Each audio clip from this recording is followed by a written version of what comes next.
स्वागत है आपका नेशन सामना न्यूज 24 में। आज कोरोना वायरस ने हमें अपनी चपेट में कुछ इस तरह ले लिया है मानो कि हम सब सहम गए, डर गए, अपनी जिंदगी को हमने रोक कर रख लिया। लेकिन आज हम एक ऐसे कोविड योद्धा से बात करेंगे जिन्होंने लॉकडाउन के दौरान कई लोगों की मदद सड़कों पर उतर के की। उन लोगों की मदद जो भूखे थे, प्यासे थे, जिनको कोरोना वायरस से भी बचना था और अपनी भूख से भी लड़ना था। ऐसे में कुछ लोग, कुछ संस्थाएं सामने आई और उन लोगों तक वो सामग्री देने का काम किया, जैसे सैनिटाइजर, राशन, मास्क इत्यादि। कुछ ऐसे ही समाज सेवक आज हम आपको दिखाएंगे। लेकिन इस इंटरव्यू करने का मतलब यह है कि जब वो समाज सेवक खुद कोरोना वायरस का पीड़ित हो जाता है तो उस पर क्या बीतती है और उसके संक्रमण जब उसके परिवार को लगते हैं तब वो क्या सोचता है। इसके बावजूद भी उन्होंने अपनी हिम्मत नहीं हारी और फिर से कोरोना वायरस को मात देने के बाद लोगों की सेवा के लिए दोबारा सड़कों पर आ गए हैं। कुछ ऐसे ही समाज सेवक आज हमारे साथ है। जी हां, हम बात कर रहे हैं सलीम खान की, जिन्होंने अपनी जान की परवाह किए बगैर लोगों की सेवा को अपना धर्म बनाया है। कोरोना काल में लॉकडाउन था तो क्या थी जनता की हालत, किस तरह आपने लोगों को देखा? बहुत बुरी हाल थी। मतलब लोगों के पगार नहीं मिले हुए थे। वक्त 22 तारीख से जैसे कि लॉकडाउन शुरू हो गया था तो सबका पेमेंट का टाइम था 1 तारीख का, तो किसी को ऑलरेडी पेमेंट मिला हुआ नहीं था। उसके पहले भी तकलीफ़ें थी, एनआरसी के लिए बंद चल रहा था, तो उस टाइम पे भी मतलब पेमेंट वगैरह धंधे पानी सबके ख़त्म थे। ऊपर से इतना बड़ा जो लॉकडाउन आ गया तो सब पब्लिक परेशान थी। बहुत से लोग गाँव भाग रहे थे, तो हमने गाँव में मतलब बाई रोड गए, हाईवे में हमने लोगों को पैसे दिए, केले बांटे, पानी बांटे। लेकिन उन लोगों की जो हाल थी ना, इतनी मतलब हमारे से समझो ना एक आधा किलोमीटर भी नहीं चला जाएगा। ये लोग इतने किलोमीटर क्रॉस करके जो चल के जा रहे थे। गर्मी का टाइम था, हम मई महीने की बात कर रहा हूँ मैं, जो मई महीने में मैं निकला था ये सब करने के लिए, तो बहुत बुरा हाल था। फिर यह लोकल में भी जैसा जिसको जो ज़रूरत है हम वो पूरा कर सके। जितने ऊपर वाले ने हमें मेरी कैपेसिटी दी थी वो मैं वहाँ तक सब लोगों तक पहुँचाया। उस टाइम पे मतलब 2-3 महीने तक जो भी हमने किए, चैरिटी किए और रिलीफ बांटे, जो कुछ भी किया, रमज़ान का टाइम था उस टाइम पे जो किए, उस टाइम पे तो मालिक का करम था, कुछ भी नहीं हुआ। उसके बाद जब हम थोड़ा स्लो कर दिए तो जुलाई महीने में अचानक मतलब ऐसी तकलीफ़ आ गई कि कोरोना हम तक पहुंच गया। साथ साथ में मेरी मम्मी को भी ले लिया, तो मेरी मम्मी तो 2 दिन में ही उनको इंतकाल हो गया उनका। यानी कि आपको जब ये संक्रमण लगा, हाँ, तो आपसे आपकी मम्मी को लगा? हाँ, मेरे से मेरी मम्मी को लगा हुआ, क्योंकि मैं बाहर जा रहा था। मम्मी की एज थी, मम्मी का जो लंग्स का प्रॉब्लम था मतलब, तो अचानक बढ़ गया। 20 तारीख को हम लोग ने 19 तारीख को चेक कराया, 20 तारीख को रिपोर्ट आया, 20 तारीख को मम्मी को एडमिट किए, 20 तारीख को मैं भी एडमिट हुआ, तो 21 को रात को मम्मी का डेथ हो गई। मेरे को होश नहीं था। मेरे को 20 तारीख से मेरे को होश नहीं था, क्योंकि मेरा परसेंटेज बहुत हाई हो गया था, मेरे जो प्रॉब्लम्स थे, तो मेरे को कुछ होश नहीं था कि मतलब क्या हुआ क्या नहीं। मम्मी ऑफ हो गई, इतना पता है ऑफ हो गई, लेकिन वो कब लेके गए, क्या गए। मेरा 21, 22, 23 में पूरा अनकॉन्शियस था। तो फिर सब पता चला, सबके फ़ोन आने लगे, ये प्रॉब्लम हो गया। लेकिन बहुत तकलीफ़ वाली बीमारी है, लोगों को इससे बचना चाहिए और जितना हो सके घर में अगर बड़े बच्चे हैं तो बाहर से आके उनका प्रिकॉशन रखना चाहिए। और ये बीमारी की तकलीफ़ें बहुत ज़्यादा है, लोग सब इसको हल्के में ले रहे हैं, इसके ऊपर ध्यान दे रहे, कुछ नहीं है कोरोना क्या है। लेकिन कोरोना जिसके घर हुआ है, कोरोना जिसको हुआ है, उससे जाके पूछो कि ये बीमारी क्या चीज़ है। हम आपसे जानना चाहते हैं कि आप एक बिल्डर हो, बिजनेसमैन हो, वहीं आप एक समाज सेवक के रूप में पूरे कोरोना काल में एक कोविड योद्धा की तरह काम कर रहे थे। लेकिन जब आपको कोरोना वायरस ने अपनी चपेट में लिया तो आपको कैसे पता चला, और जब पता चला तब आप क्या क्या महसूस कर रहे थे, ये हमारे दर्शकों के लिए जानना बहुत ही ज़रूरी है। कुछ लोगों ने इसको बहुत ही हल्के में लिया हुआ है। एक्चुअली फीवर थी मेरे को, मतलब फीवर से शुरुआत हुई। फीवर के बाद में हेडेक इतना हो रहा था कि मतलब कुछ समझ में नहीं आ रहा था। फिर बॉडी पेन, मतलब बॉडी पेन का भी कोई मतलब लिमिट ही नहीं है, मतलब ऐसा कि कोई बेड से भी मारो तो भी वो दर्द नहीं जाएगा, ऐसा एक फीलिंग थी।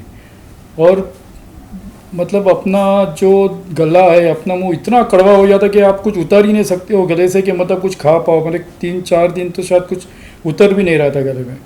मतलब हॉस्पिटल में जाने के बाद भी 3 दिन तक, उसके बाद भी घर में था, उसके बाद भी 3 दिन तक मैं कुछ खा नहीं रहा था। तो मेरे बाजू में जो 1-2 लेडीज़ लोग, के लोग बहुत मोटिवेट कर रहे थे, अंकल आप खाओ। वो लोग भी कोविड में थे लेकिन नॉर्मल वाला था उनको।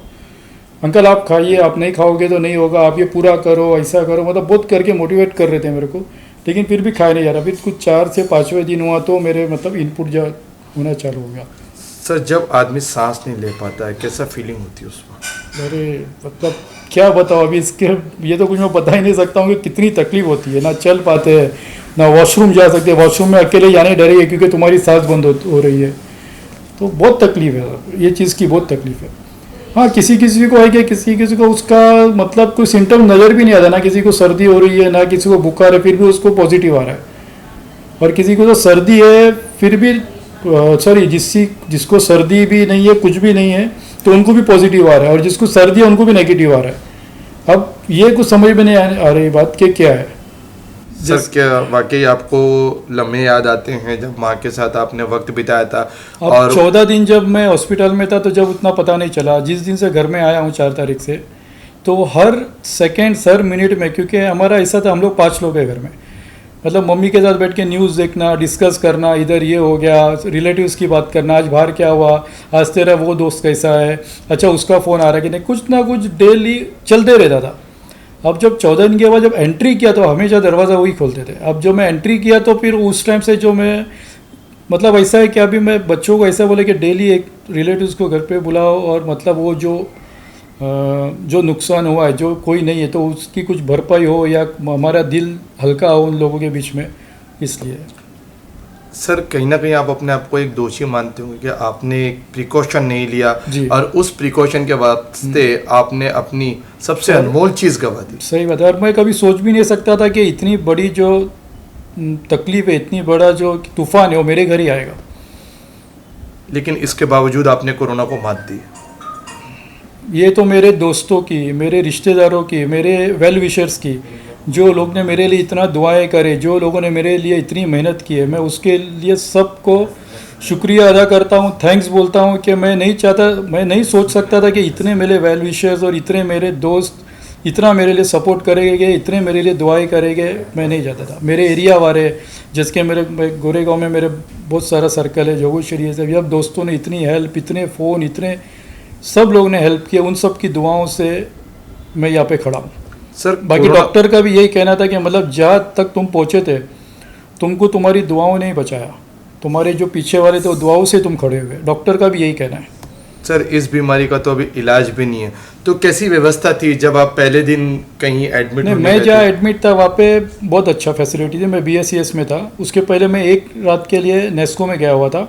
मैं सोचा नेस्को में शॉर्टकट में मैं पड़ जाऊँगा, फ्री हो जाऊँगा, लेकिन नेस्को में मैं नहीं कर पाया। तो वहाँ से फिर मैंने BMC को फ़ोन किया, तो लोग ने मेरे एम्बुलेंस किया, फिर मैं BSCS में पहुँचा 21 को रात को। कैसा इलाज हुआ सर आपका वहाँ? नेस्को में भी बहुत अच्छी फैसिलिटी दी हुई लोग ने, गवर्नमेंट ने बहुत अच्छा किया हुआ, लेकिन क्या थोड़ा डिस्टेंस लंबा है, तो वहाँ पे भी लोगों के हाल देखा ना, कि मतलब अच्छी पर्सनालिटी वाले लोग खड़े चल नहीं पा रहे, वॉशरूम तक नहीं जा रहे, इतनी मतलब जो अपना ये जो होता है ऑक्सीजन, अच्छा, जो ऑक्सीजन की कमी लोगों में होती है, तो इतने परेशान हो जाते ना लोग, और लंग्स काम नहीं करते। अभी डॉक्टर ने मेरे को बोला कि तुम्हारे लंग्स को हील होने के लिए 1 महीना जाएगा। मतलब आप मौत को चकमा देकर फिर जिंदगी में को लौटे। जाके रिटर्न आ गया हूँ। जो सर, जिस तरह से कोरोना का एक डर लोगों के दिल से खत्म हो रहा है, क्या उसके लिए कोई आप मुहिम डर छेड़- खत्म नहीं करना चाहिए, क्योंकि वैक्सीन का बोल रहे हैं कि अक्टूबर में आएगी, नवंबर में आएगी, लेकिन ज़्यादातर मेरे मतलब जो फील्ड में दोस्त लोग हैं, मेरे जो फ्रेंड सर्कल है, मतलब वो बहुत मतलब जानकार लोग हैं, वो लोग का बोलना है कि शायद फरवरी मार्च में भी नहीं आएगी, क्योंकि अब जो इंजेक्शन मेरे को यूज़ हुआ, वो इंजेक्शन का 40,000 का डेली का रिक्वायरमेंट है। अब वो इंजेक्शन 15,000 भी मार्केट में नहीं है। अब मेरे को इंजेक्शन के लिए पूरी बॉम्बे ढूंढ डाले, तो इंजेक्शन कहीं भी अवेलेबल नहीं था। तो सब ने फ़ोन किया, हालांकि मेरे को तो होश भी नहीं था। तो एक क्या मालूम, मतलब ऊपर वाले का करम था कि मेरी फ्रेंड ने एक फ़ोन किया, मैंने फ़ोन अचानक उठा लिया। फिर मैंने मेरे भाई है, मेरे दोस्त है हाजी अरफात साहब जो बीजेपी के नेता है, उन्होंने बोले 15 मिनट में सलीम या तो तू किसी को भेज या तो मैं किसी को भेजता हूँ, 15 मिनट में तो मेरे इधर भेज। तो मैंने उनके एरिया में भेजा, चेंबूर में कहीं था। तो वहाँ से लड़के लोग ने, क्योंकि लड़के लोग सब बाजू घूम ही रहे थे, तो वहाँ से उन्होंने इंजेक्शन लिया। 4 बजे मेरा पौने 4 बजे पहुँचा, 4 बजे डॉक्टर ने वो इंजेक्शन लगाया, 6 बजे मेरे में कुछ पॉजिटिवनेस आने लगा। और जब तक तो मेरे लिए कितने मेरे रिश्तेदार, मेरे वेल विशर्स, मेरे फ्रेंड सर्कल, सब क्या दुआएं और सब कुछ चल रहा था जो मतलब सोच नहीं सकते।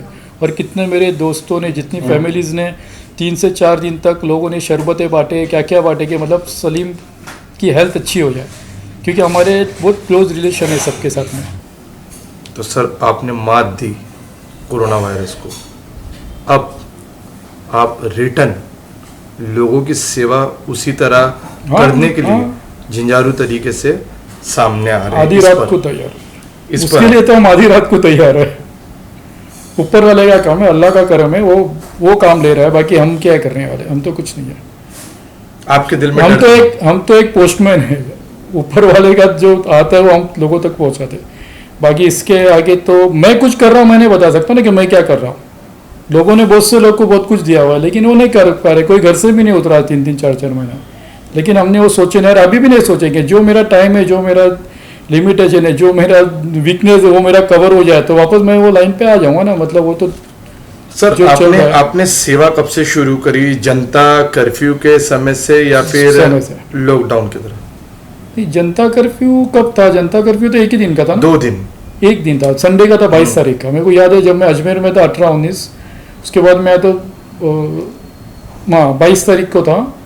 24 तारीख से लॉकडाउन शुरू हो गया, बस 24-25 तारीख से शुरू हो गया था हमारा आपकी जो सेवा था। क्योंकि माल आने में, लॉट आने में टाइम, लेकिन जितने हो सके लोकल शॉप से बना के जिधर पहुंचाना था हम पहुंचा रहे थे। इसमें आपने कई जनों को राशन भी बांटा, लोगों को सैनिटाइजर, मास्क वगैरह भी दिए। हमने राशन बांटे, हमने हाईवे पे लोगों को पैसे बांटे, हमने लोगों को, जैसे कि बहुत सारे जो मतलब गारमेंट फैक्ट्री वाले ये सब है, उन्होंने हमको फ़ोन किए थे कि हमें को गाँव जाना है, तो उनके सबके अकाउंट्स नंबर लेके मेरे लड़के ने वही काम किया। मेरे लड़के को दे दिया था मोबाइल, मेरा भाई तू ये सबका लिस्ट दे देता था, सबको उसके सबके अकाउंट में ट्रांसफ़र करते जा रहा था। सर ये आप किसी संस्था के माध्यम से कर जी रहे नहीं, थे? ये मेरा पर्सनल है, मेरा कोई संस्था नहीं है इसके लिए, ये सब मैं अपने आप से करता हूँ। तो कैसा लगा अब जब इतनी सेवा करने के नहीं, बाद? तो क्या उन्हीं सुकून लोगों है। की दुआएं हैं? हाँ, उन सब की भी दुआ है, जिसको मालूम पड़ा उन्होंने किया, बाकी जिसको नहीं किया उन्होंने भी किया, क्योंकि दोस्त है, हमारे रिश्तेदार है, वो सब तो है। तो उन्होंने सब ने बहुत अच्छा मेरे को सहयोग किया, मतलब यहाँ तक मैं खड़ा हुआ उन लोगों की बदौलत। बहुत बहुत शुक्रिया सर, आपने अपनी बातें हमारे दर्शकों तक पहुंचाई और आने वाले वक्त में हमारे दर्शक भी कोरोना वायरस से सतर्क रहें, यही हम कोशिश करेंगे। बस सब अपने घरों में सेफ रहे, अपने घर वालों को संभाले, कहीं भी गर्दी में ना जाए और सोशल डिस्टेंस का पालन करे, मास्क लगाए, ग्लोव्स पहने, जितने हो सके अपने आप को सेफ रखें। Thank you sir.